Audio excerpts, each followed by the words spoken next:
Bueno, muchas gracias. En primer lugar, señor alcalde, gracias por permitirnos un poco el traer hoy la palabra de la propia plataforma. Yo me he confeccionado unas notas un poco el discurso que queríamos presentar hoy. En primer lugar, esta no es la primera intervención que hacemos en un pleno, también lo hemos hecho en otros ayuntamientos. Y sí agradecer al grupo Unidas se puede, por permitirnos, o digamos, de alguna manera servirnos de avanzadilla también para traer nuestro discurso, nuestro ideario a este pleno.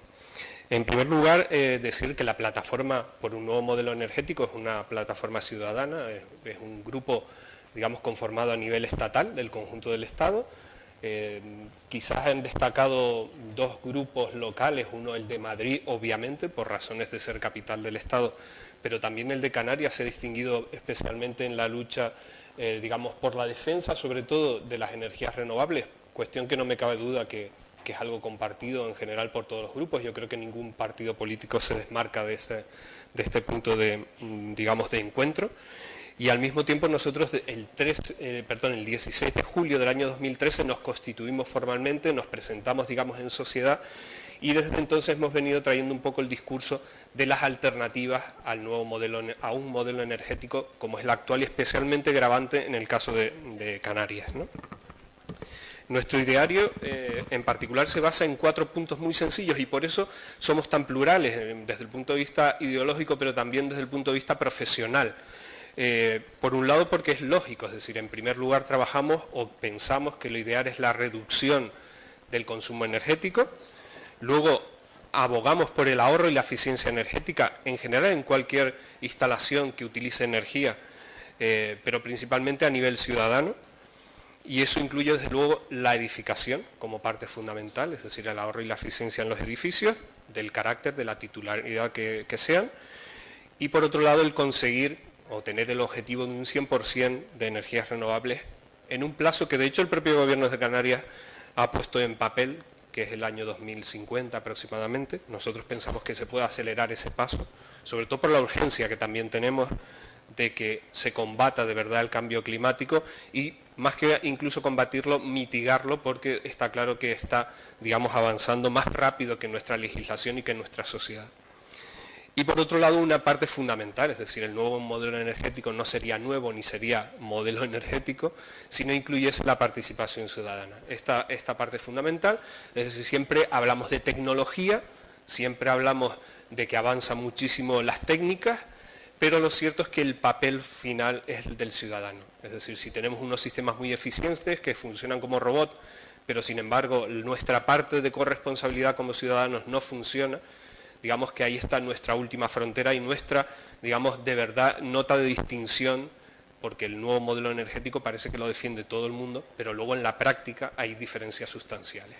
Y entre ellas tenemos que hablar, aunque no sea el objeto de la moción, del autoconsumo, es decir, del autoconsumo basado en energías renovables, que sin embargo sí, traído en comparación con el sector en general gasista, sí vemos la diferencia de trato evidente que hay a favor del gas y en contra en general de las energías renovables, específicamente del autoconsumo, cosa que no parece nada lógica,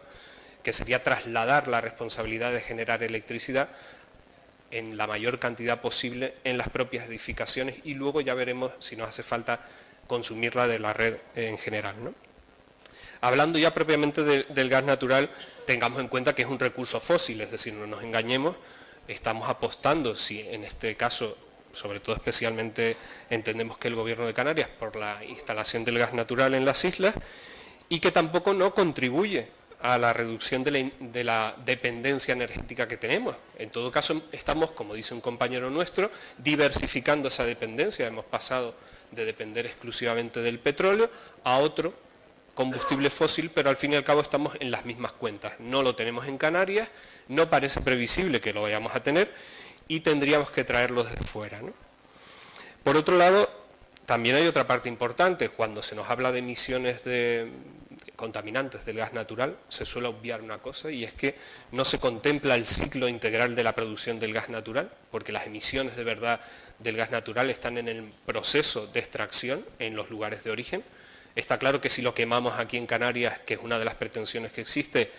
las emisiones van a ser menores que la quema del petróleo, pero es que las emisiones del conjunto del ciclo de vida del producto, digamos que son mayores, y ya hay estudios que empiezan a evidenciar que efectivamente el gas es más contaminante en términos globales que el propio petróleo, ¿no? Por otro lado también hay un argumento que en realidad es muy débil, es decir, que mejora la competitividad, no es cierto, ni siquiera el de las empresas, y esto lo voy a explicar ahora en un apartado específico, y tampoco contribuye al ahorro familiar, que yo creo que son las dos cuestiones, es decir, está claro que busquemos para Canarias aquellos argumentos que nos permitan ser más competitivos económicamente para nuestras pequeñas empresas, que son las que de verdad generan el empleo para nuestra gente y generan la riqueza que se queda en Canarias, y por otro lado esas familias que son las que pueden disfrutar o no disfrutar las ventajas de las energías renovables, ¿no? En el sentido de la competitividad, por ejemplo, podemos establecer un paralelismo con el sector eléctrico en general español. Sabemos que en Canarias pagamos la misma tarifa que en el conjunto del Estado, porque tenemos un REF que así lo ha respaldado y parece en principio positivo. Nosotros pensamos que en el fondo es un incentivo negativo, porque no nos indica a los canarios que generar electricidad en Canarias es más caro que en el continente, y por tanto da la sensación de que como no pagamos no nos cuesta, y en realidad nos está costando por otra vía, por los impuestos indirectos, por esa fiscalidad que de verdad está socavando el dinero y la riqueza de las familias y de las clases medias y no tan pudientes, sobre todo las más necesitadas. Y tengamos en cuenta que actualmente Canarias es un problema energético para el conjunto del Estado, y deberíamos asumir una responsabilidad en ese sentido. Es decir, 1.000 millones aproximadamente, entre 1.400 millones y 1.000 millones de euros cada año le costamos al conjunto del Estado desde el punto de vista de extracostes de generación eléctrica. Este paralelismo con el sector eléctrico hacia el gasista viene por un hecho muy concreto, es decir, si reproducimos el modelo gasista en Canarias, también vamos a reproducir el sistema de sobrecostes, de compensación económica, ahora en el sector del gas. Veamos cuánto supone más o menos aproximadamente el déficit de tarifa del sector eléctrico, que de repente parece que en la última reforma eléctrica había desaparecido, ¿no? Son aproximadamente unos 30.000 millones de euros, es una cantidad considerable que tenemos que ir pagando en los próximos 15 años. Es decir, no es que la electricidad esté barata o que no haya subido lo que debería, simplemente estamos diferiendo ese pago hacia las generaciones futuras, hacia los que estén dentro de 15 años, a base de inflar, digamos, errónea y ficticiamente un déficit de tarifa. En el caso del sector gasista va en torno a los 4.000 millones de euros, tampoco es nada despreciable la cantidad, y va en crecimiento, es decir, cuando los costes del sistema son superiores a los ingresos que tiene el sector gasista, esa cantidad extra anual pasa a formar parte de ese déficit que seguiremos pagando dentro de 15 años, y así vamos alimentando de una manera bastante irresponsable en general digamos, ese déficit de tarifa, ese déficit que va al bolsillo finalmente del ciudadano, que es el que paga realmente todo esto, ¿no? Tengamos en cuenta además una cosa, un detalle muy interesante, tanto en el sector eléctrico como en el sector gasista, quienes realmente pagan ese déficit de tarifa son los contratos minoristas, es decir, los grandes consumidores no lo pagan por una cuestión también de política industrial, es decir, si las industrias en general del Estado tuviesen que pagar la tarifa eléctrica que de verdad deberían pagar por sus costes, por el consumo que hacen de la red eléctrica, al final, pues obviamente se marcharían fuera de nuestro país. Sería un motivo más para marcharse, como ha surgido a partir de la subasta, por ejemplo, de los derechos de interrumpibilidad en el País Vasco, que amenazaron las empresas siderúrgicas vascas marcharse de allí, y finalmente hubo que hacer un apaño en la tarifa eléctrica del País Vasco específicamente para evitar esa diáspora o esa marcha de capital del sector siderúrgico vasco. De hecho, está reconocido en una sentencia de la Comisión Europea de que aproximadamente el 80% de la tarifa eléctrica y gasista en España para las grandes empresas está bonificada. O sea que esto es también un indicativo de que realmente se está primando el interés, obviamente que hay que conservar la industria, obviamente que hay que potenciarla incluso, pero pensamos que esto forma parte más de la política industrial directamente que de la tarifa del sector eléctrico, del sector gasista, que al final pagamos los contribuyentes finales. Y luego ya al aspecto más concreto de la moción, que son las propias canalizaciones. Sepamos que las canalizaciones, que efectivamente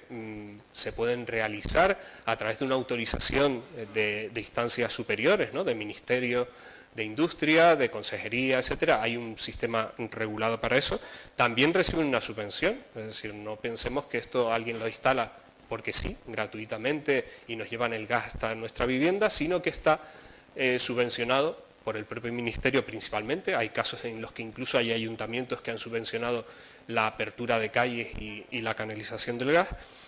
Y luego vemos una cosa realmente complicada en esto, y es algo que entendemos que la Administración misma no se ha dado cuenta, es el desvío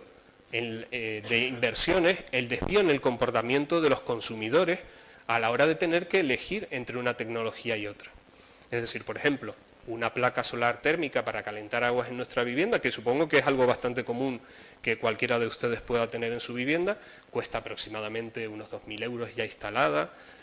Han ido bajando muy lentamente, pero aproximadamente podría estar por ahí, ¿no?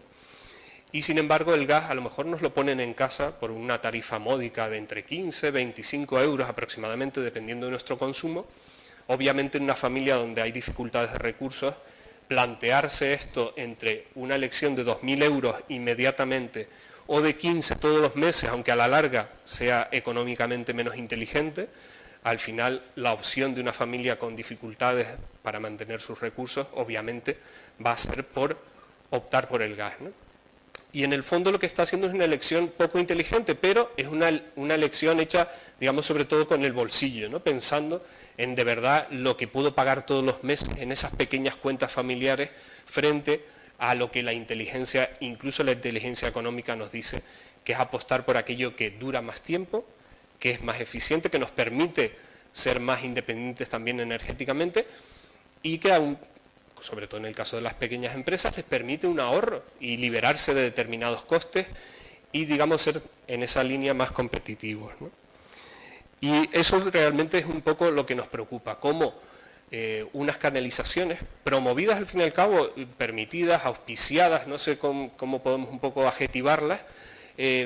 por las administraciones públicas al fin y al cabo, supongan un quebranto precisamente para las empresas pequeñas. Y de eso sé lo que hablo porque he trabajado en el sector de la energía renovable durante bastantes años ya y he visto cómo desde especialmente el año 2009 para acá prácticamente han tenido que cerrar. Teníamos 3 fábricas de paneles solares fotovoltaicos, han cerrado las 3, teníamos 4 fabricantes de paneles solares térmicos, 2 de ellos incluso en nuestro municipio han desaparecido. Es decir, todo este pequeño tejido industrial que realmente no era muy importante, pero era significativo, y sobre todo esa gran cantidad de puestos de trabajo y de profesionales independientes, instaladores, electricistas, fontaneros, etcétera, han perdido también su medio de trabajo, silenciosamente porque no han montado ninguna huelga, sí se han pronunciado a veces en medios de comunicación, pero obviamente luego no se le ha hecho demasiado caso. Para nosotros creemos que desde el nuevo modelo energético lo fundamental es apostar por el empleo local, por la pequeña empresa local, que es la que de verdad genera ese empleo, y si por otro lado estamos haciendo una política en la cual no reflexionamos cuáles son las consecuencias de la introducción del gas natural en Canarias, sea para el uso térmico, sea para uso eléctrico, realmente al final no nos habremos dado cuenta y alguien habrá desaparecido casi sin hacer ruido, y al fin y al cabo también desaparecen esas posibilidades de desarrollo de las comunidades de vecinos, de los propios vecinos en sí mismos, en aquellos que pueden permitírselo en su propia vivienda, simplemente porque alguien ha tomado una decisión de dar relevancia, digamos, en este caso al combustible como el gas o a otros combustibles frente a las energías renovables, que son las que sí tenemos aquí, porque aquí no tenemos un problema energético, que también lo tengamos claro. En Canarias no estamos en riesgo para nada energético, el riesgo nos lo plantean las energías fósiles realmente, porque muchas veces se dice, bueno, si no hay viento, si no hay sol, cada vez por suerte esa tecnología a la que tanto apelamos también avanza más, también en la acumulación. No voy a poner el ejemplo del hierro en particular, que también tiene sus pros y sus contras, tiene sus defectos, pero sí hay posibilidades de acumulación a nivel local y a pequeña escala que están infrautilizadas, que se pueden desarrollar perfectamente y que se pueden integrar también en los costes, digamos, contemplados en un edificio desde su, digamos, su proyecto inicial hasta que de verdad se ejecuta, ¿no? Yo creo que es un ejercicio de responsabilidad pensar en esas consecuencias, en los profesionales que dejamos apeados y en las oportunidades que estamos dejando a un lado, si apostamos por una tecnología que tiene una vida útil de 50 años en el caso de una regasificadora, de 25 años en general en instalaciones consumidoras. Son 25 años de oportunidades perdidas que no sabemos si de verdad vamos a recuperar. Muchísimas gracias por escuchar, que también es importante, y gracias aquí a Unida Se Puede también por acompañarnos en darnos voz. Muchas gracias.